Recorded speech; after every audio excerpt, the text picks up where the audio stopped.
noches a todos. Muchas gracias por estar aquí reunidos para esta conferencia. Y bueno, tiene que ver con el grupo de narratología y también con la Universidad de El Salvador. Es decir, las dos instituciones están muy ligadas. Y bueno, el deseo es que esta sea la primera conferencia de todo un ciclo, ¿no? Que pensamos proyectar para el año que viene, así que bueno, vayan agendando que los vamos a ir invitando. Hoy tenemos a la doctora María Lucía Pupo, que nos va a ofrecer relatos escritos con el cuerpo, espacios y afectos en la poesía argentina transterritorial. María Lucía Pupo es doctora en letras e investigadora del CONICET, con sede en el Centro de Estudios de Literatura Comparada María Teresa Mayorana, de la Facultad de Filosofía y Letras, Universidad Católica Argentina. Desde diciembre de 2018 dirige el Departamento de Letras de esta universidad, donde enseña teoría y análisis del discurso literario y teoría de la comunicación. Publicó los libros La música del agua, Poesía y referencia en la obra de Dulce María Loinas, en 2006, y Entre el vértigo y la ruina, Poesía contemporánea y experiencia urbana, de 2013. Asimismo es coeditora de los volúmenes Espacios, Imágenes y Vectores, Desafíos actuales de las literaturas comparadas, 2015, y Dinámicas del espacio, Reflexiones desde América Latina. Bueno, quería saludar especialmente a Daniel Altamiranda, Daniel Capano, que son autoridades del Centro de Estudios de Narratología, y bueno, muchos de los miembros que están, como Diana Salem, Diana Bataglia, y también Susana Bonifacio, que, bueno, que va a moderar esta conferencia. Nos vamos a manejar de la siguiente manera. Lucía va a dar su conferencia. Al finalizar, todos pueden hacer preguntas a través del chat. No habilitamos el audio porque si no sería muy caótico. Y después, bueno, Susana va a moderar las preguntas. Muchas gracias, Lucía. Es un gusto, un honor que estés aquí hoy ofreciéndonos tus conocimientos. Así que, bueno, muchísimas gracias, Claudia, por la cálida bienvenida. La verdad que es una gran alegría estar con estas dos instituciones donde compartimos el trabajo, la investigación, con colegas tan apreciados, tan queridos y queridas. Así que bueno, todo mi cariño para la Universidad de El Salvador y el Centro de Estudios de Narratología Miñón Domínguez Pasqués, a quienes les agradezco esta oportunidad, y lo mismo a quienes están conectados. He reconocido ahí nombres, no caritas porque no los vemos todavía, pero sí nombres muy cercanos en el afecto. Voy a proyectar algunas placas a medida que voy leyendo el texto que preparé para hoy, así ustedes pueden ver los rostros de los dos poetas y las tapas de los libros y algunos de sus poemas. A ver si empiezo bien. Lo que me informan es que cada uno desde su computadora puede hacer un zoom para ampliar. ¿Se escucha bien? ¿Sí? ¿Estamos entonces para arrancar, Claudia? Sí, perfecto. Bárbara. Muy bien, sin problemas. Perfecto. Yo voy moviendo entonces desde aquí el mouse. Bueno, a la primera parte de esta presentación, como pueden ver, la llamé Caminatas, Relatos, Poemas, porque me interesa plantear esta cuestión de que la poesía incluye también un relato muchas veces. Es decir, hay una acción de un personaje que se va construyendo en el texto poético, aunque a primera vista no parezca tan evidente. Propongo tomar como punto de partida la famosa distinción entre mapa y recorrido que planteó Michel de Certeau en La invención de lo cotidiano. Mientras que el primer modo de representar el espacio remite a lo visto y a un asentamiento totalizador de observaciones, el segundo implica un hacer, una serie discursiva de operaciones en el campo del sistema urbano. Bajo esta perspectiva, cada caminante forma frases imprevisibles, cito a de Certeau, en su recorrido por la ciudad y actúa mediante procedimientos que, lejos de que los controle o los elimine la administración panóptica, se refuerzan en una ilegitimidad proliferadora. Según de ese autor, un lugar cuenta una historia, e inversamente, toda historia implica algún tipo de tránsito espacial. Si el mapa recorta un espacio, el relato lo atraviesa porque es justamente diégesis, el término que en narratología usamos para definir la historia, ¿no es cierto?, que viene del griego.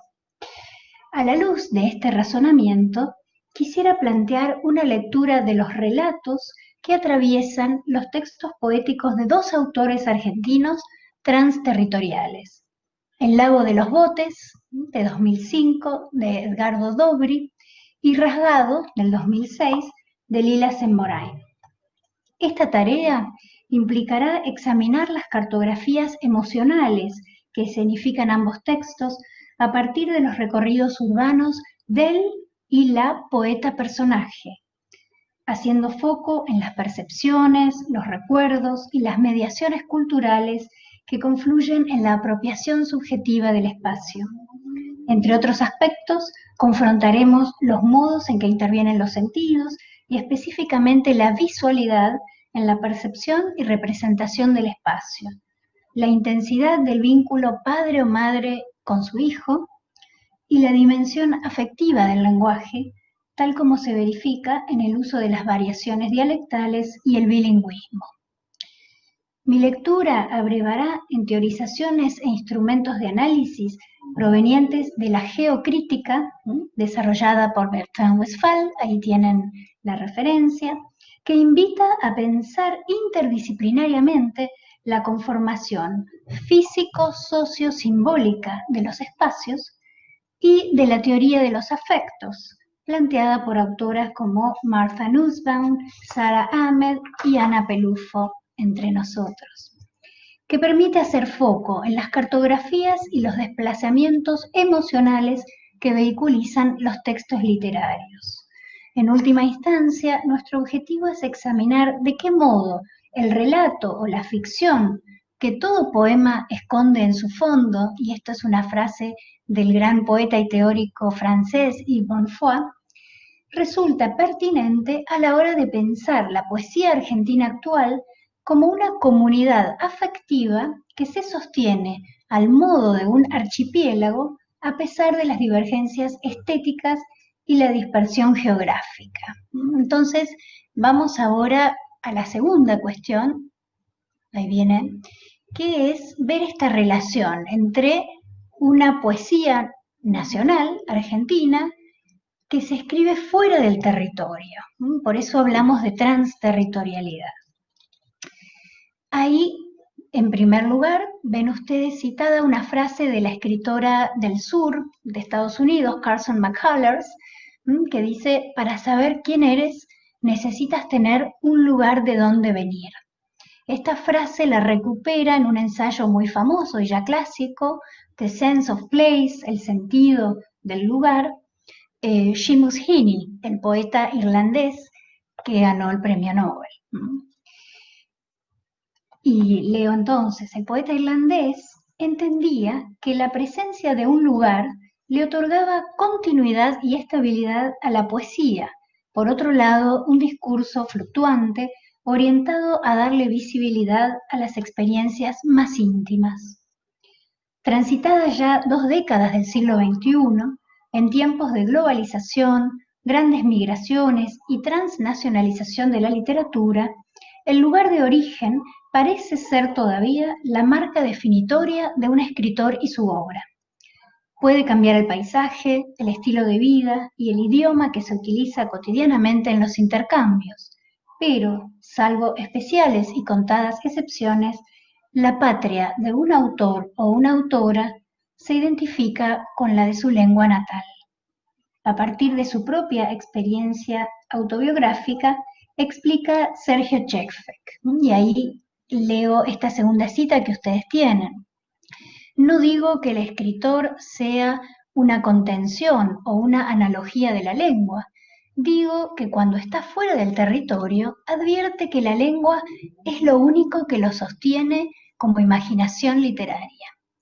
La geografía o el entorno extranjeros pueden ser más o menos hostiles o benignos, pero la verdadera brecha se levanta entre el origen y el presente.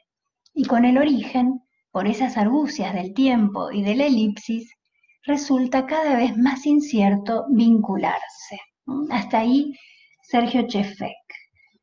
Fijémonos, tras haber justificado los motivos por los cuales solo publica sus textos en Argentina, el escritor porteño, que acabamos de citar, radicado primero en Venezuela y luego en Estados Unidos, complejiza los vínculos que conforman la tríada lugar de origen, lengua, autor. Ahí lo tenemos graficado en ese triángulo isósceles.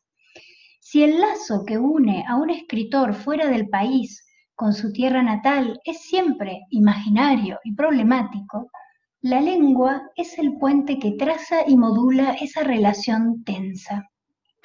Chefek introduce la imagen de la elipsis para hacer referencia al desfasaje, también utiliza la palabra brecha, que se produce entre el país que recuerda al escritor y el que encuentra en cada nueva visita. Y cito otra frase de Chefek. A veces sugería que la escena de visitar el país propio era equivalente a saltearse páginas de una novela. Después del salto, uno debe someterse a la actualización. Fíjense otra vez, brecha, elipsis y ahora la idea de salto, ¿no? De que hay algo que separa esa pertenencia a una literatura, al mismo tiempo un país que está cerca y lejos. Elipsis y saltos caracterizan la relación del escritor expatriado con la tierra que dejó atrás, en tanto que el léxico, los giros y las modulaciones propias del habla de origen le permiten preservar, aún al margen del tiempo y de la historia, ciertas supersticiones afectivas y culturales, dice Chefek, asociadas a una identidad compartida. Distancia espacial y cercanía afectiva caracterizan el estatuto intrínsecamente conflictivo de los autores exiliados, diaspóricos, expatriados, extra o transterritoriales. En este caso, los dos autores que vamos a tratar no se han ido por cuestiones políticas o económicas forzosas, entonces no convendría hablar de exilio o diáspora, sino más bien de transterritorialización, o sea, moverse entre dos territorios, ¿no? Por lo menos esa es la hipótesis que les propongo, después veremos si la comparten. En ellos, el uso de la lengua resulta particularmente autoconsciente, en constante estado de observancia y hasta de acecho. Nombres como Juan José Saer, Vítor Gombrowicz, Coppi, Rodrigo Fresán, Laura Alcoba y Samantha Schweblin, además del mismo Chefek, confirman la diversidad de voces y destinos extranjeros que integran el constructo semiótico que llamamos literatura argentina. Mencioné autores que sabemos que vivieron o viven en Francia, en España, en Alemania, y que son grandes escritores de nuestra literatura. Paso entonces a un tercer apartado donde ya vamos al primero de los libros de poemas que nos interesa. A esta parte la llamé Portátil de sí mismo, que es una cita de Edgardo Dobry, un sujeto entre ciudades. Poeta, ensayista, traductor, crítico y docente universitario, Edgardo Dobry, que nació en Rosario en 1962, reside desde los años 80 en Barcelona. El Lago de los Botes es su segundo libro publicado, que fue precedido por Cinética, del 99, y al que siguieron luego Cosas, de 2008, Pizza Margarita, una antología del 2011, y Contratiempo, de 2013. Cito ahora a Juan Villoro, un autor mexicano, en una de las crónicas del Vértigo Horizontal. Dice Villoro: toda ciudad está atravesada por tensiones nómadas y sedentarias. taxistas y peluqueros, los mirados y los que miran, los transeúntes y los testigos quietos. Esta observación de Villoro resulta apropiada a la hora de caracterizar el lago de los botes. El título ya es, ¿no es cierto?, una parodia de El lago de los cisnes. Si el poema que da título al libro evoca el agua opaca y quieta de un parque rosarino que custodia, cito, un cisne rechoncho de cemento, otras composiciones ponen en el centro los desplazamientos del sujeto. Caminatas por una Barcelona invernal, descensos al metro, huellas de recorridos turísticos y recuerdos de viajes en colectivo por rutas provinciales argentinas que ostentaban la chatura del paisaje. Voy ahora a proyectar un poema fundamental de El lago de los botes que se llama Correspondencia. Comienza así. Estaba imprimiendo un email, si a veces merece el papel ese promedio de teléfono y carta, y la síncopa de la impresora trajo con la correspondencia el recuerdo de un viaje en colectivo entre la capital y la ciudad nativa. No sé por qué, no lo sé.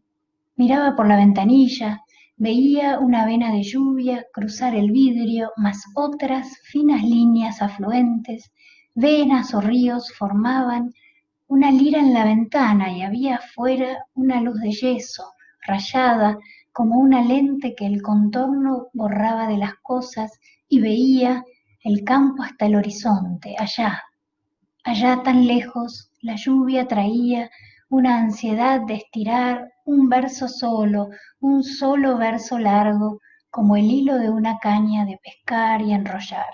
Y continúa.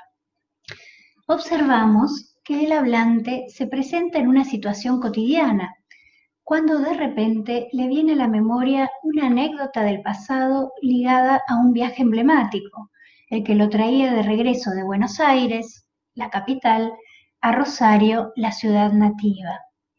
El paisaje del recuerdo se extiende bajo la lluvia mientras el sujeto lo percibe desde su sitial de privilegio, junto a la ventana del colectivo. La mirada es relacional y organiza el espacio, de modo tal que los lugares se constituyen ante todo como sistemas de relaciones, señala el crítico Urey. La visión exterior en este pasaje se superpone con los juegos del agua sobre el vidrio, generando un anhelo en el interior del poeta, lograr la escritura de un verso que sea capaz de unir en un continuum la sucesión de imágenes. Así, el poema se perpetúa en una sola oración larga de respiración proustiana, destacando algunos hitos del trayecto. Les resumo cómo sigue el poema. El puente de Zárate, un auto abandonado de la policía caminera, las chimeneas de una fábrica. Los versos finales vuelven a la escena inicial.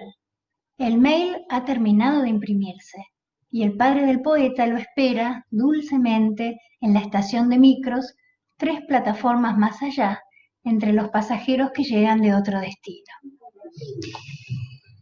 Daniel Samoilovich fue uno de los primeros en advertir que en la poesía de Dobry existe una melancolía simétricamente dispensada entre Barcelona y Rosario, puesto que en ella, cito a Samoilovich, los lugares obseden siempre, ya sea porque regresan desde el pasado o porque uno se desliza sobre ellos en una precariedad, una imposibilidad de posesión que es en rigor, como siempre, la de la vida misma.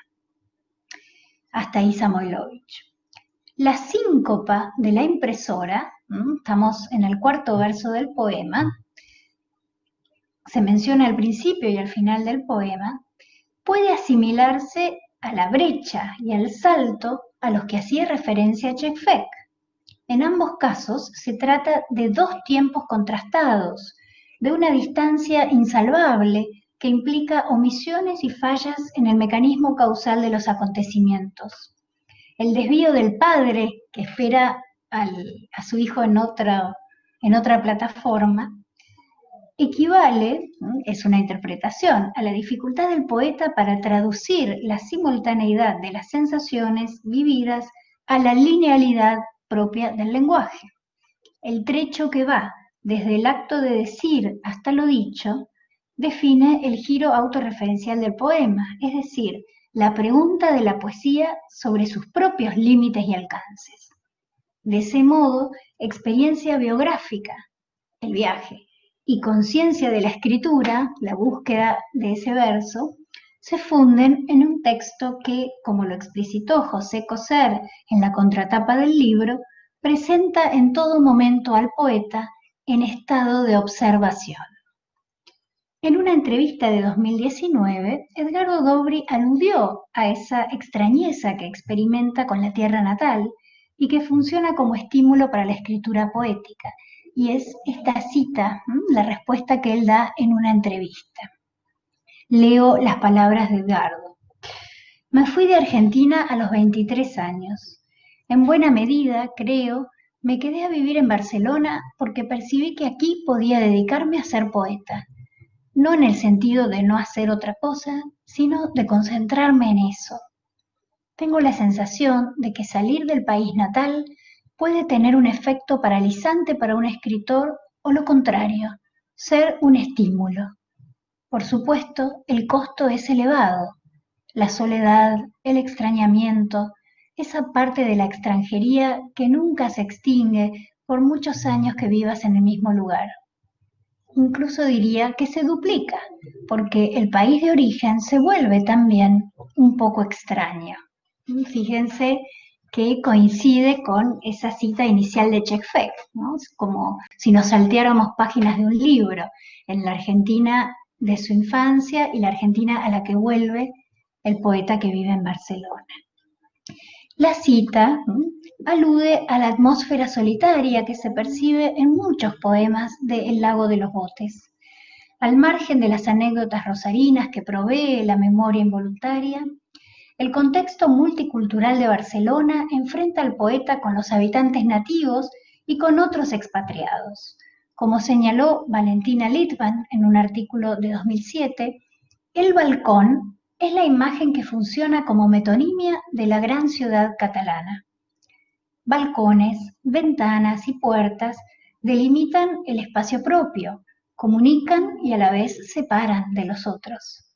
En el poemario resulta especialmente significativo el personaje que encarna la vecina norteamericana, quien había vivido muchos años en Chile y no podía entender por qué había tanto caos, ¿no? Y el poeta reproduce lo que le decía la vecina, en esos países por lo demás maravillosos, ¿no? Ante este tipo de comentarios oídos en suelo extranjero, como es habitual, el escritor argentino profundiza su conciencia de pertenecer a la gran familia latinoamericana, ¿no? Ese es un fenómeno muy fácil de comprobar. El escritor argentino que vive en otra ciudad se autodescubre latinoamericano, ¿no? Es un proceso muy interesante que está documentado, ¿no? Autores como Cecilia Vicuña incluso han escrito sobre esto. Bueno, vamos a pasar a otro poema, que bueno, no se lo cito. El más extraterritorial, o sea, fuera de territorio del lago de los botes, se llama En el cielo y expresa la ambigüedad de un viaje en avión, cuando no es de noche ni de día, en una tierra que no es soberanía de nadie. En este cronotopo de la era global, el reloj pulsera pierde su sentido, al punto de resultar un bebelot abolido de lata, ¿no? Un simple adorno, un juguetito. Mientras el cruce del océano resulta otra manera de nombrar la brecha y perpetuar el salto. Ahora bien, y paso a la siguiente parte. Otros poemas del libro invitan a explorar un significado más profundo del estatuto nómade del poeta, que estaría relacionado con la ascendencia judía. Leemos al comienzo de Teorema de Tal.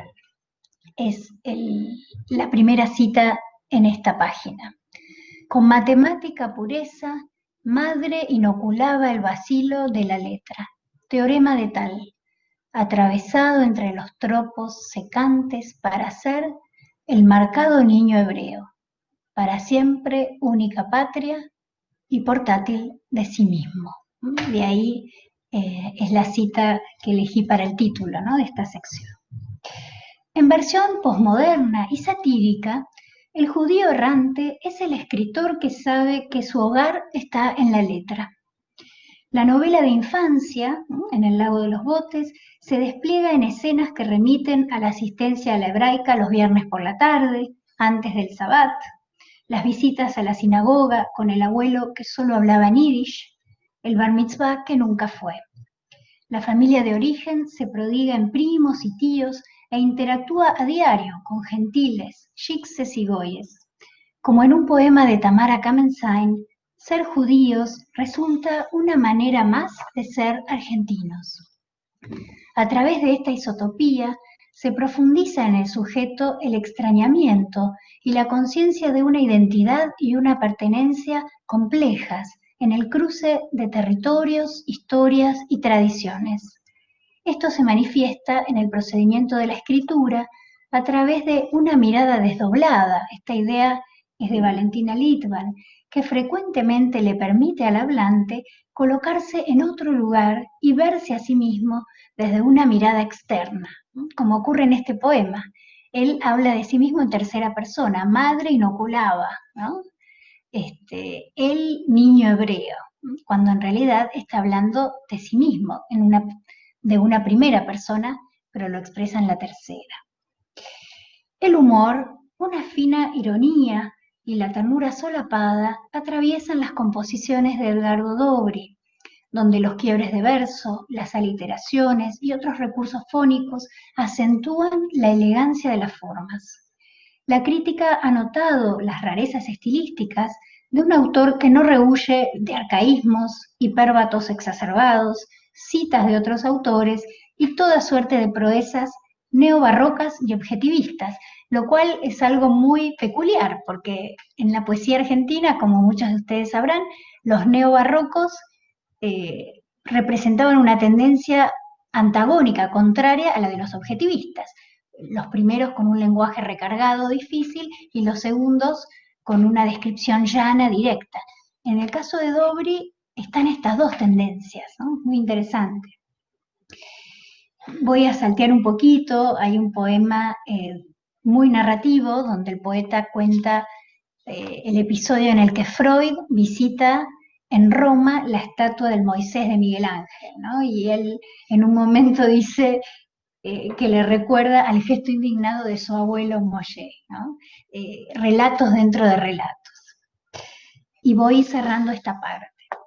Hijo, nieto, hermano, habitante de 2, 3 y múltiples mundos, el poeta se autofigura además como amante y como padre. Si las historias de amor parecen superponerse y no terminar bien con el tú al que se dirigen varios poemas, en cambio el vínculo con Luca, el hijo pequeño, sella como una marca indeleble todos los mapas que dibuja el texto. Luca es uno de los destinatarios citados al comienzo del libro, ¿no?, en la dedicatoria. Lo vemos jugar al fútbol con un primo en el campo santafesino. Luego, el accidente que sufrió su autito de juguete es tema del poema Estropicio. Por otra parte, en la cuestión del chocolate, el poeta se pregunta en una esquina barcelonesa si es demasiado severo o por el contrario un desastre de padre al debatirse entre comprar o no comprarle golosinas a su hijo. Una apreciación general sobre El lago de los botes revela la figura del poeta contemporáneo como sujeto entre ciudades, sometido a los vaivenes de una existencia saltarina, sincopada, donde la escritura y la paternidad funcionan acaso como los hilos de Ariadna que ofrecen orientación en el laberinto de la vida.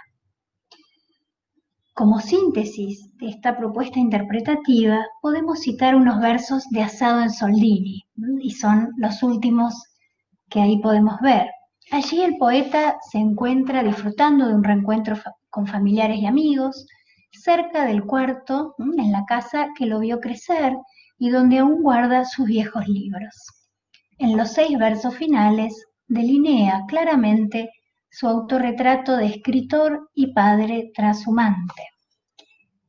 Y así, en Dormehuela, sobre la frazada flecos, soy yo el que camina. Cargo una mochila de libros deshojados. Por declives bromurados voy de un mundo a otro. Llevo un niño de la mano. Bueno, son unos versos preciosos, ¿no? Que me parecían oportunos para cerrar esta breve lectura, El tiempo siempre es cruel, de este libro de Edgardo Dobre. Voy a tomar agua antes de pasar al siguiente. Al estudio de Rasgado, de Lila Semborain, a quien vemos en la foto, decidí llamarlo La ciudad estallada en la zona cero de la existencia. Lila Semborain reside en Nueva York desde 1985.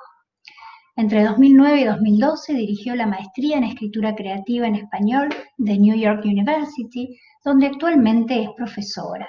Bueno, publicó varios libros de poesía, no se los leo todos, y un dato importante es que recientemente el sello Bajo la Luna publicó Matrix Lux, Poesía Reunida, 1989-2019, volumen que incluye además el nuevo poemario que da título al libro. Rasgado, el libro que nos ocupa, publicado en el 2006 por la editorial Tsetse de aquí de Buenos Aires, es, como las otras obras de Semborain, y cito a la periodista Caleta, un artefacto poético único y particular que expande en su universo su propia teoría, su poética, su plasticidad. El universo que se expande en Rasgado es el de una Manhattan caótica, polvorienta y aterrorizada, concretamente la que surge minutos después de la caída de las Torres Gemelas. La estructura del libro se organiza en torno a un diario íntimo en verso que empezó a escribirse el 11 de septiembre de 2001, en el instante en que una madre salió corriendo a buscar a su hijo de la escuela, ubicada a pocas cuadras del lugar de los atentados. Y esto, por supuesto, es verídico, ¿no? La poeta vivió el tema del que trata este poemario. El primer poema, fechado ese mismo día, da cauce al habla de una mujer desesperada. Se los voy a proyectar, no lo puedo leer entero por cuestiones de tiempo, voy a ir salteando un poquito, ¿no? Empieza así: como un rasguido, un rasgado del alma, un celeste rasgarse de la atmósfera, con el ruido ensordecedor que surca los cielos, que rasga los cielos, cielo celeste rasgado por el clamor, sonido que rasga el celeste, celeste ciclo escolar, celeste ciclo que damos por sentado, celeste ciclo que allí permanece. Pero el sonido, como una trincheta, rasga el celeste, cae del cielo el emisario, se dirige con su instinto hacia las sombras.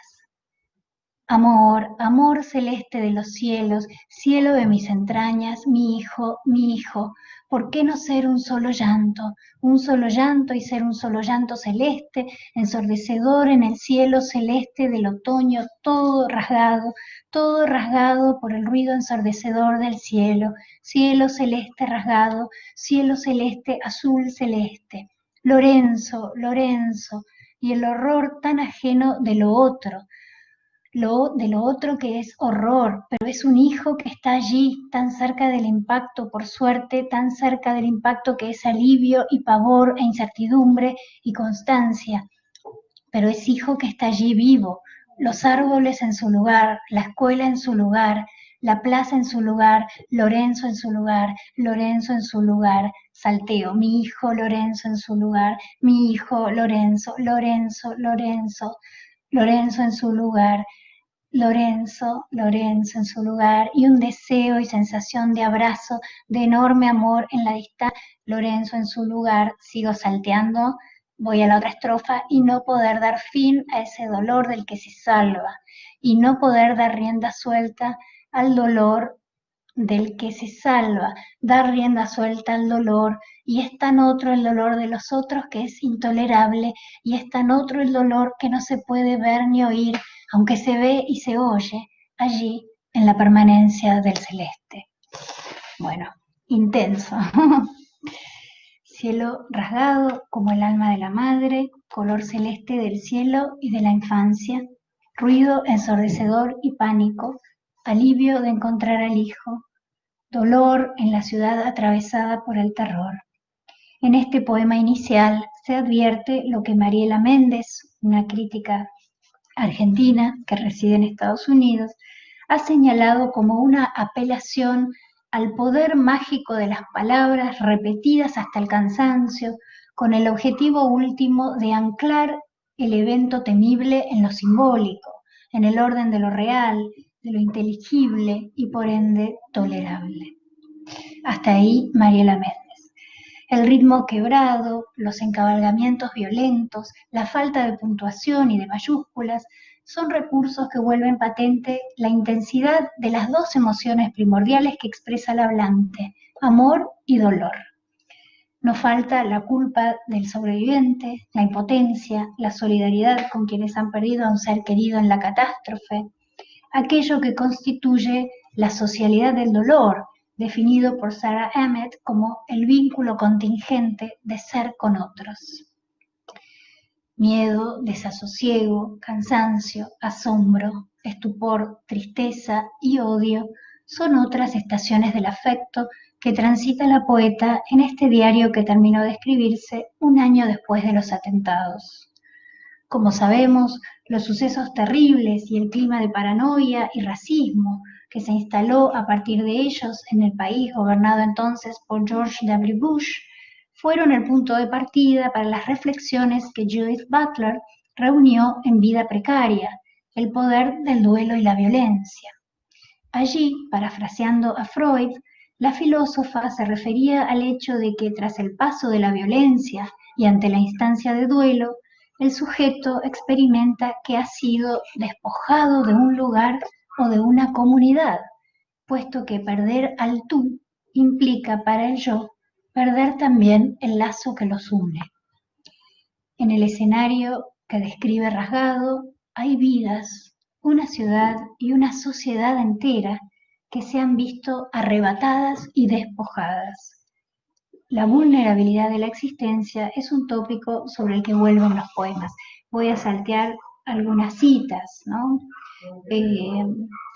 Las emociones de la madre, ¿no? Aparecen en frases como estas: el corazón galopa en la llanura de tu pecho.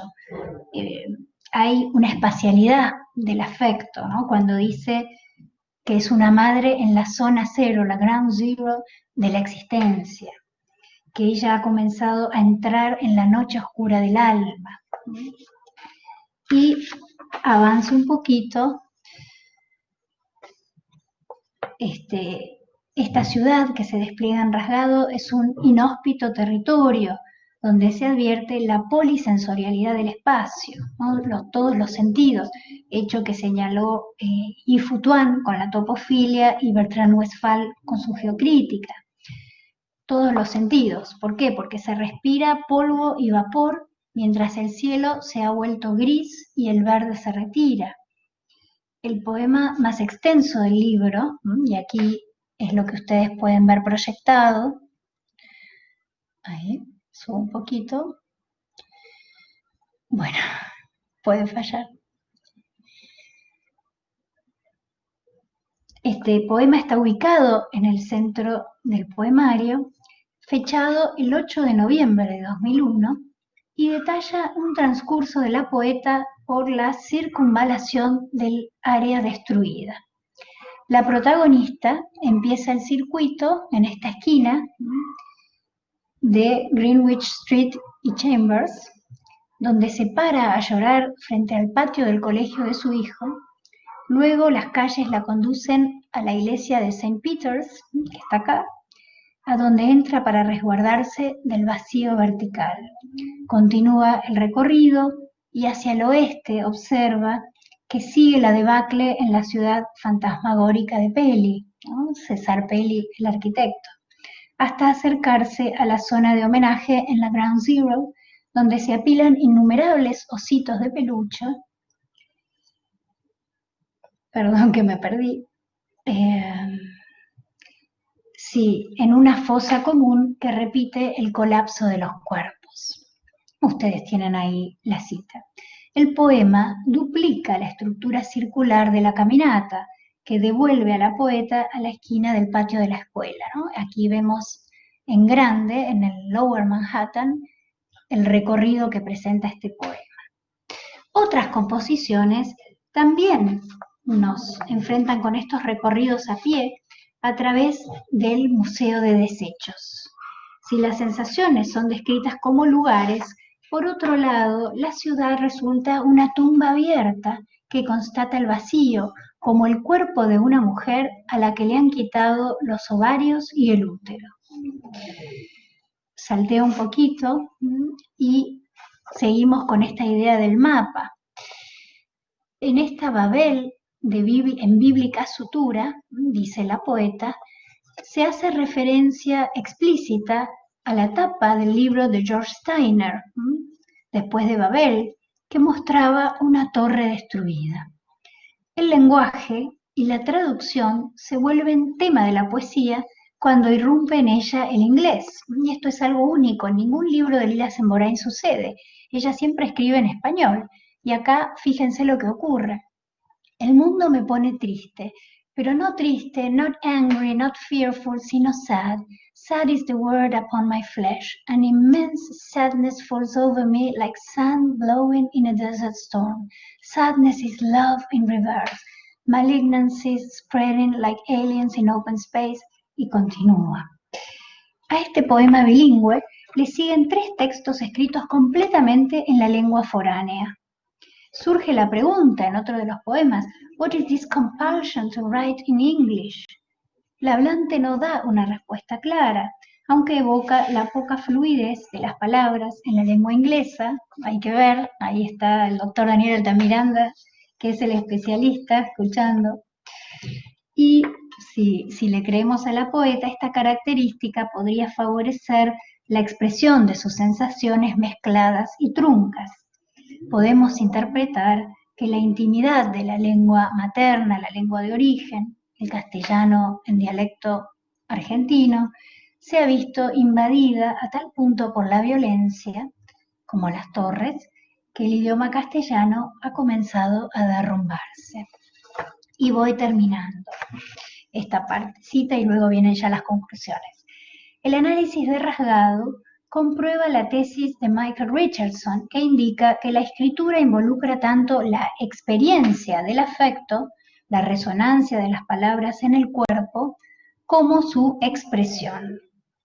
Por cierto, pocos textos demuestran de forma tan evidente que, como señala Anne Flagg, avanzo un poquito, el afecto es un resultado de lo escrito, pero antes forma parte del proceso mismo de escritura.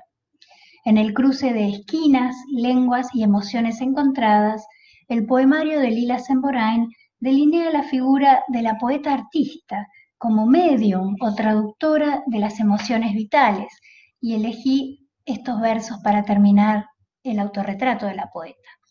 Atravesada estoy siendo ahora por un gran calor, tamizada por un calor que va de adentro hacia afuera, como si algo estuviera hirviendo en todo el cuerpo, sentir la fermentación, la disolución, ser atravesada como Monet por lo atmosférico interno. Y bueno, vamos ya al final, a modo de posible conclusión. A esta última parte la llamé en el mar de la extraterritorialidad, el anclaje espacio-afectivo del poema. La apropiación subjetiva del espacio, donde se desarrolla la experiencia vivida, define el lugar, nos enseñó Tuan. Toda descripción de un lugar conlleva la de un punto de vista, de modo que en literatura, y especialmente en poesía, el locus deviene focus. El espacio como signo y referente introduce el mundo de lo real en el poema, pero su sintagmática es articulada por la mirada subjetiva y la configuración estética diseñada por él o la poeta. De ese modo, lugar exterior y espacio interior confluyen en la plasmación de un paisaje inédito, nuevo, que solo existe a partir de la alquimia poética. El espacio-lugar referido en el poema y el poema en tanto espacio de escritura están constituidos por las percepciones, los recuerdos y los afectos de una subjetividad implicada en ellos, dando origen a auténticos mapas poéticos afectivos. Bueno, hoy en día hablamos de geografías emocionales, ¿no es cierto?, en el cruce de disciplinas como la geografía, la antropología, la sociología, la etnografía. Salteo un poco las referencias teóricas para ir concluyendo. Los mapas cambiantes del afecto se han hecho perceptibles en los dos poemarios examinados en esta ocasión.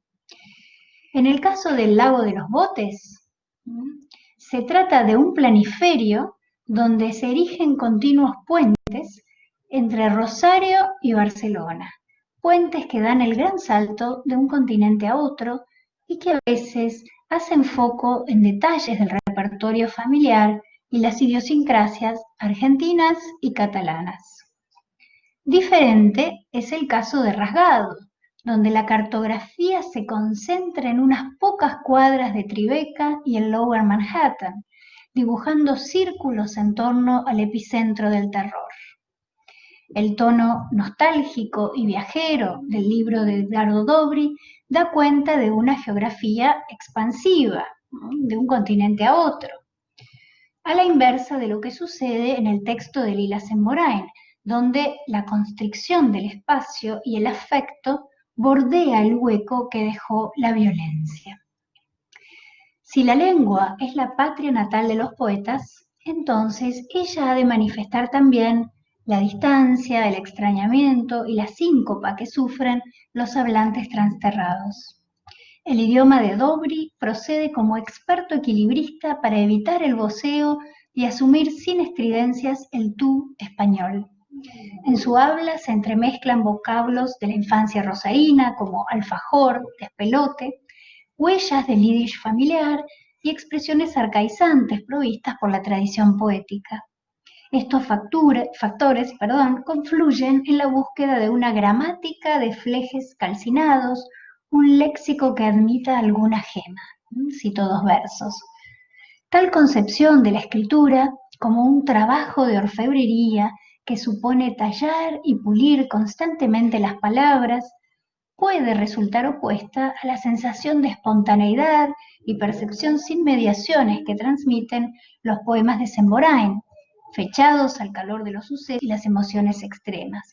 Yo aclaro en una nota que esto no deja de ser un artificio poético, es decir, la poeta nos hace creer en el pacto de lectura que escribe al calor de los hechos, que sale a caminar y escribe un poema. Pero basta tomar en cuenta que el libro se publicó en 2006, o sea, 5 años después del atentado. Y como sabemos por su método de escritura, hubo muchísimas correcciones y un trabajo también artesanal y de orfebre, solo que para lograr otro efecto, en este caso de espontaneidad. La irrupción de la lengua inglesa en Rasgado no parece provocar aquí un efecto de distanciamiento brechtiano, ¿no?, la Verfremdungseffekt, sino que se perfila más bien como índice del descalabro, de ese alto amor inmanejable que sacude a una madre cuando teme por la vida de su hijo. En el complejo entramado de emociones, cuerpos y trayectos espaciales que presentan los libros examinados, tienen centralidad los vínculos que se establecen entre el hijo y su padre o su madre. Hemos advertido que la paternidad es un factor de arraigo que opera como unificador entre generaciones en el Lago de los Botes, en tanto que Rasgado nos enfrenta con una maternidad puesta en jaque, como la ciudad, y llevada al paroxismo. Y ahora sí, es lo último, una posible hipótesis que que les propongo como conclusión.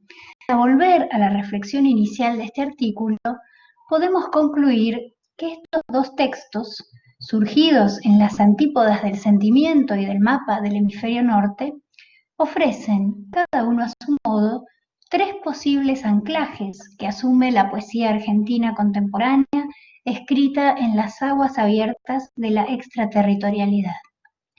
Primero, la pertenencia a un habla común, asociada a la infancia, lo íntimo y el extrañamiento, que posee rasgos inconfundibles y que Čechek identifica como la música de las anomalías. Segundo, una atmósfera cultural compartida en los primeros años de vida del o la poeta, que a partir de entonces embebe las percepciones de los vínculos familiares, sociales y espaciales en cualquier otro rincón del mundo. Y tercero, la persistente refiguración del territorio por parte de un sujeto que nunca termina de irse, de instalarse lejos, ni de regresar del todo a su lugar de origen. Nada más. Y gracias por la paciencia. Bueno, muchísimas gracias, Lucía. La verdad que tu conferencia me pareció excelente, muy sólida y muy clara aparte, ¿no? Y bueno, el manejo del tiempo impecable. Gracias, Claudia. Entonces, un espacio para preguntas o comentarios, y ahí queda en manos de Susana. Bueno, estamos esperando las preguntas. Recién ahora las iban a poder escribir, así que las estamos esperando. Entre tanto, lo que yo te podía comentar era dos cosas. En cuanto al poeta rosarino, había cierta reminiscencia con Juan L. Ortiz, en algún momento, ¿no es cierto? Dentro de esa parquedad que él tiene, pero bueno, era realmente lindo. Y con Lila, bueno, la poesía del hijo es dramática, es terrible, visceral, es impresionante. Pocas veces había visto yo, dentro de lo que conozco, una cosa tan fuerte, tan importante realmente. Pero muy, muy bueno todo tuyo. Sí, Susana, tus comentarios me parecen muy, muy oportunos. El vínculo de Dobry con Juan L. puede estar por el lado del agua, ¿no? Juan L., nuestro poeta del río, y para los rosarinos esa presencia es constante, ¿no? Estar ahí al costado del río Paraná. Así que por ese lado creo que sí, que has tenido una muy buena intuición y la parquedad, tal cual. Y después, con respecto a Rasgado, un dato que no menciono en el trabajo, pero que fue muy, muy impactante también, fue la presentación de este libro en Buenos Aires, ahí en el Café. Yo tuve la suerte de estar, había sido en un bar, y Lila había organizado que estuviera el bar a oscuras, con algunas velitas, y que en determinado momento, para la presentación, otras poetas, yo me acuerdo de Tamara Kamensain, y no de otras personas, pero encendieran una linterna y leyeran uno de los poemas. Era una especie de performance. Habíamos ido con un grupo de amigos y mi marido, y realmente fue un evento muy, muy fuerte, porque bueno, ella, ¿no?, la propia poeta, en primer lugar leía el poema de Lorenzo, y después se iban encendiendo luces y también voces que leían otras composiciones de forma coral, que eso también da una sensación de la ciudad herida, vaciada, ¿no?, después de esa violencia tan grande. Fue muy, muy fuerte, ¿no? Eso, bueno, no se refleja en la escritura, fue la presentación, pero muy, muy... pero es impresionante, es impresionante. Usaste la palabra correcta, a flor de piel, las emociones, desde adentro emanan. Sí. Acá nos preguntan qué es lo que motivó la elección de estos dos poetas. Bueno, una serie de dos, o sea, una comparación bien de literatura comparada, muy arbitraria y cuestionable, eh, y un poco azarosa, ¿no? Como suele suceder en estos casos. La verdad es que hacía bastante tiempo que quería escribir sobre estos dos libros. Porque me gustan, porque son muy raros en sí mismos. Si ustedes recuerdan, cuando Claudia leyó eh, dos libros conjuntos que publicamos con colegas de la UCA en los últimos años, tienen que ver con cuestiones de literatura comparada y de geocrítica, de dinámicas del espacio. Entonces, todos estos temas están en la reflexión grupal, ¿no? De un proyecto PICTO de Ciencia y Técnica que cofinancia la Agencia Nacional con nuestra universidad, donde el grupito que somos reflexiona sobre distintas aplicaciones de esta geocrítica que en castellano todavía no estaba traducida, la obra de Bertrand Westphal. Nosotros tuvimos la suerte de poder invitarlo a este autor francés en el 2018. Yo traduje un artículo de él, bueno, ahora en España hay otros proyectos, de ver cómo todas estas teorizaciones pueden ser productivas en el análisis de textos que pertenecen a nuestro campo latinoamericano. Entonces, en ese cruce de la geocrítica con el grupo, nos fuimos dando cuenta de la necesidad de cruzar también la teoría de los afectos, ¿no? Que hoy está muy de moda, ya lo sabemos, el giro afectivo, pero que para pensar el espacio es muy pertinente, porque los espacios de la literatura, ya lo había dicho Bachelard, no son los del cartógrafo, los del geógrafo, son los espacios vividos, habitados y afectivos, ¿no? Entonces, en ese cruce de las dos metodologías, la verdad me di el gusto de leer contrastivamente, hacer una especie de comparación de estos dos libros, ¿no? Que además, bueno, conozco a sus autores y saben que respeto mucho su obra. Soy sincera, es un poco el azar y el gusto personal que me llevó a elegir estos textos, podrían haber sido cualquier otro, que por supuesto presentaran un cruce de recorrido urbano, refiguración del espacio y de alto voltaje emocional. Salió redondito. Acá preguntan, ¿cuáles son los puntos a tener en cuenta para la elección desde la narratología para escribir como tema de tesis? Uy, no sé si se puede responder ni si soy la más idónea. Sí, puede, tú puedes. Susana, pienso en los libros que ha ido publicando el CEN, ¿no? Pueden ser una guía, que surgen muchos de ellos después de los simposios que realizamos cada 2 años. Claro. Ahí se han perfilado como dos grandes campos, lo que llamamos la narratología clásica, ¿no?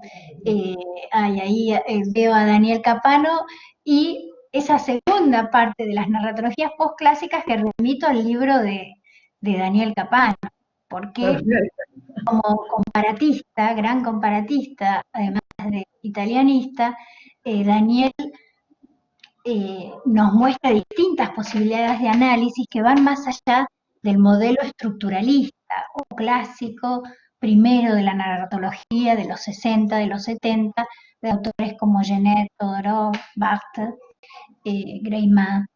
Este libro de Daniel, recuerdo que por un lado piensa en las conexiones con otras artes de los textos narrativos, ¿no? Estamos hablando, piensa en las conexiones con lo ideológico, con la filosofía, con la ciencia, es decir, ya la narración no solo considerada en sus componentes, sino también en sus contactos con otros discursos y con otras miradas disciplinares. No sé si contesté, y yo invito a que Daniel Capano, quizás vos querés aportar algo, cómo aconsejar. Acá te manda un saludo muy cariñoso, Daniel Capano. O Daniel Altamiranda, si quieren que hagamos una especie de diálogo, ¿no? Porque esta pregunta es muy compleja. Creo que ahí la figura del director de tesis es fundamental, ¿no? Para orientar en la bibliografía, en el reporte del tema. Sí. ¿Puede ser que quiera hablar Daniel Altamiranda, que levantó la manito? Sí, sí, de Altamiranda puedo hablar. Sí, sí. Si puedo hablar. Ay, Bueno, me parece en primer lugar maravillosa la exposición que nos has dado, que has compartido con nosotros. Y sí, el problema central tiene que ver con entender lo que pasa con todas estas narratologías o posnarratologías que están experimentando todo el tiempo en el momento actual y en diversos lugares del mundo. Así que habría que ver en principio cuáles son los textos que motivan la perspectiva y después encontrarle el camino adecuado, me parece, ¿no? Sí, sí. Y eso es tarea de un director, ¿no? De tesis o un tutor, orientar un poco en este mapa infinito, porque como vos decís, hay tradiciones francesas, anglosajonas, alemanas, latinoamericanas que trabajan. Y yo vuelvo a insistir que los libros que edita el CEN pueden ser Sí, una sí. especie de guía, ¿no? Que, para ese mapa. Aprovecho un segundito para referirme a una cosa. Vos estás hablando de extraterritorialidad, que es interesante como concepto, pero además me parece que hay otro concepto dando vueltas en el área, que es la literatura en el puente. Y es esa literatura que se hace extraterritorial, pero que confluye en un lugar imaginario, que es ese puente que vive la persona que le ha tocado estar de los dos lados del puente, pero que es un puente eterno, porque no puede volverse a ningún lugar fijo. En todos los casos hay la sensación de que algo va a faltar, a diferencia de la literatura nacional, donde lo que está ya está fijo. Sí. No sé, ¿qué pensás de eso? No, es tal como vos lo decís, por eso a mí personalmente me gusta el prefijo trans, ¿no? Esta idea de estar en tránsito, y vos usaste la imagen del puente, que, que puede ser entendida del mismo modo, ¿no? Estar entre dos orillas, ni de un lado ni del otro, y también de los dos, yendo y viniendo, ¿no? En movimiento. Sí, sí. En este caso, creo que es más apropiada que la extraterritorialidad, porque acá el hogar es la lengua, ¿no? Un poco es problematizar esto de que no están en ningún lado. Sí, están entre dos sin estar en ningún lado, si se quiere, y constantemente refigurando, ¿no? Ese territorio, como Harold Bloom hablaba de la angustia de las influencias, acá sería un poco la angustia de la pertenencia. Por eso puede ser interesante también la metáfora del archipiélago. No, como vos decías, las literaturas nacionales nos hacen pensar en la tierra firme, lo continental, y el archipiélago, bueno, en la dispersión, que sin embargo mantiene una unidad, ¿no? Por eso este concepto de affective communities, que si bien es de la sociología, pienso que puede ser interesante para el campo cultural, porque en el fondo la pertenencia es un afecto, ¿no? Una adhesión, es difícil, es imaginaria, como dice Chafek. Sí. Daniel Capano aporta que tanto la literatura comparada como la narratología han ampliado sus fronteras a la luz de las migraciones y de la llamada globalización. Exacto, Daniel, y yo recomiendo tu libro de Biblos, que justamente trata esto, ¿no? Una post-narratología, cómo pensar hoy estas categorías, cómo reformularlas en la línea que nos señala Daniel Altamiranda también, ¿sí? Gracias por el comentario. Lourdes Massimino pregunta las diferencias entre el tema aplicado a la poesía y a la narrativa. ¿Cómo lo enfocarías para la narrativa o la poesía? Bueno, es todo otro gran tema, ¿no? El de los géneros literarios. Quizás un poco provocativamente, decidí buscar, bueno, estos relatos que esconde la poesía, ¿no? Eh, Debo confesar que es un conflicto que hemos hablado muchas veces con los integrantes del CEN, porque con Diana Bataglia hace poco tuvimos una conversación. Diana, digo, pero yo soy o estoy dedicada al estudio de la poesía en el CONICET, y digo, y en el Centro de Narratología son todos expertos en relatos que saben muchísimo más. Y Diana ahí me dice, bueno, pero nos interesan esos cruces, ¿no? Eh, Hoy en día quizás podemos pensar los géneros como polos, ¿no? Tenemos en un extremo quizás el lirismo puro y en otro el relato puro, pero entre medio está el poema que es narrativo, el poema que cuenta una anécdota, el poema que relata un transcurso de un personaje, o sea, hay un antes y un después, cuando la poeta camina, cuando el poeta viaja y recuerda.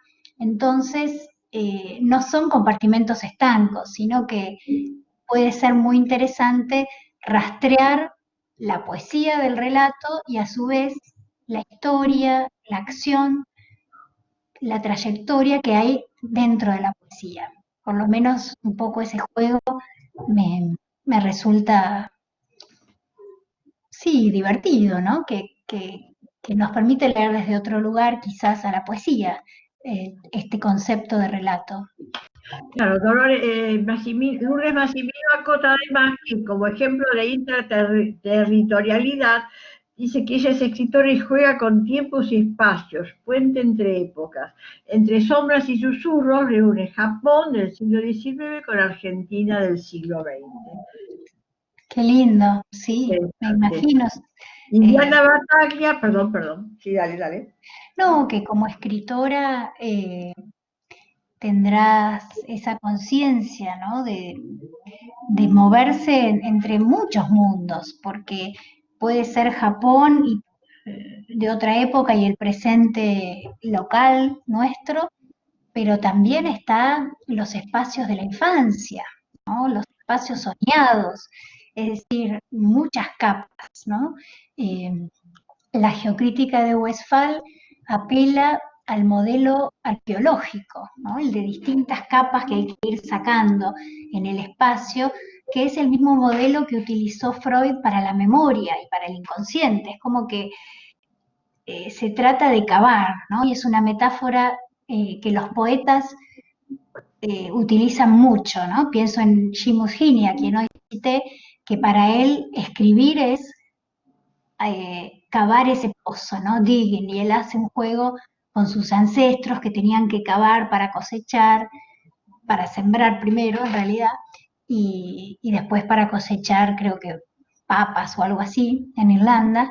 Entonces él dice, yo con la escritura también estoy cavando, ¿no? Como atravesando diferentes capas hasta llegar a lo más profundo. No sé si te respondí, pero tu comentario me llevó por ese lado. Sí. Diana Bataglia dice que un ejemplo cabal de prosista transterritorial podría ser Juan José Saer. Exacto. Diana es, bueno, vos sos una gran conocedora de la obra de Saer, y en él claramente está toda esta reconstrucción de los pueblos santafesinos que el escritor realizó en su larga estancia en Francia, ¿no? Y justamente ese trabajo con el habla, con lo oído, con las palabras con las que él creció, maravilloso Saer, e incluso este prefijo trans, ¿no? De estar entre, en el caso de Saer también se puede aplicar a la poesía, el relato y el ensayo, ¿no? Porque si no me equivoco, su libro de poesía se llama El arte de narrar, ¿no? Algo así. Es decir, juega con estas categorías, ¿no? Un brillante escritor. Y Daniel Capano aporta que respecto al último poema de Semboray, que leíste en primer lugar, parece un texto en prosa, pero como se señaló, el ritmo y la anáfora, entre otras figuras de dicción, lo tiñe de lirismo. Tal cual, ¿no? Y ahí, como buen narratólogo, Daniel nos está trayendo esa, esa dupla que popularizó Genet, ¿no? Ficción y dicción. En la medida en que hay un relato, hay una ficción, pero en la poesía el trabajo es siempre sobre el decir, ¿no? Por eso es dicción, aunque parezca ficción, ¿no? Sí, totalmente de acuerdo, está en el ritmo y en la selección de ese lenguaje tan cuidado, ¿no? Sí. Y Lourdes Massimino aporta que en el libro que hablaba es el encuentro entre Higuchi y Chiyō, la última escritora del Japón feudal, y la primera escritora del Japón moderno. Por eso se producen esas similitudes. Qué interesante, bueno, va a haber que leer ese libro cuando esté publicado. Qué Sí, bueno. sí, seguro, muy bien. Bueno, después tenés muchos saludos, muchos agradecimientos, todo el mundo ha encontrado todo perfecto y que Veo en el chat una exalumna, Valentina Catulo, qué alegría, y después, bueno, queridos profesores míos, como Daniel Capano, una alegría encontrar, y los colegas queridos del CEN, de la USAL, sí. Y lo que para mí fue muy interesante fue el encuentro con Michel Desserteau. La verdad que no era un personaje que tenía a mano ni muy cerca de mí. Así que fue muy interesante vincularlo justamente por solo el tema de lo cotidiano y que cómo había sido trabajado y estudiado, que es una realidad también, ¿no? Así que es muy importante todo. Sí, Michel Desserteau era sociólogo, ¿no? Era sacerdote jesuita, gran investigador, y tiene esta idea tan revolucionaria de pensar que cuando caminamos estamos construyendo frases, ¿no? Por la ciudad, que quizás él no se imaginaba, pero para la crítica literaria iba a ser crucial esta distinción, ¿no? Entre el mapa o el recorrido, el espacio fijo o el espacio en movimiento. Y bueno, es muy, muy conocido su pensamiento, pero lo interesante es que viene de otro campo, ¿no? De los estudios literarios, pero un gran pensador, ¿sí? Y el otro detalle que yo descubrí fue que Lila C. Moray había egresado de USAL, de la Universidad de Salamanca. Sí, Un placer, era un placer. es egresada de la USAL, doctora de Nueva York, sí, y hermosa persona, bueno, yo la quiero mucho, y viene bastante a la Argentina, le interesa que su poesía sea publicada y leída también acá, sí. Para Diana Salem y para Erizo Cárcano es un placer escucharte por la claridad de tu exposición. Para Beatriz Hernández, para Mariela Massa, para muchas otras que te están agradeciendo. Beatriz, qué alegría, Enzo también, Diana, colegas que respeto mucho y con quienes hemos compartido muchas conversaciones sobre poesía. Así que eso es un lujo porque ya sabemos que los que nos dedicamos a poesía somos menos y siempre estamos buscando interlocutores, ¿no? Que compartan, así que a todos ustedes gracias porque muchas veces es solitario el trabajo y más allá de que uno dialogue con los poetas a través de sus obras, pero siempre leer poesía juntos aporta mucho. Mercedes, la veo también.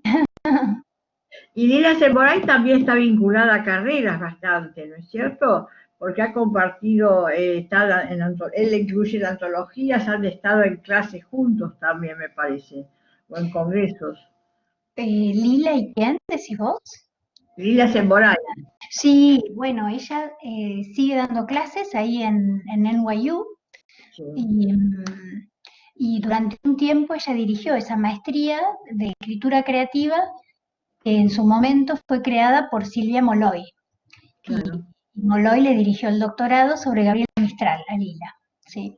Nosotras nos conocimos en el 2003 en un congreso en Salta, y ahí Lila me regaló su libro sobre Gabriela Mistral. Así que entramos como en una serie de poetas en común, Y a partir de entonces, bueno, estuvimos en contacto y yo fui siguiendo su trayectoria, la verdad. Me interesa. En algún otro congreso del CEN, en nuestros simposios, analicé en otra serie con Tamara Kamensain, creo, e Irene Grus, otras dos poetas, otro libro de Lila Semborain, sí, más erótico. Acá Diana Salén dice que la presentación del libro es muy parecida a la que hizo Carrera.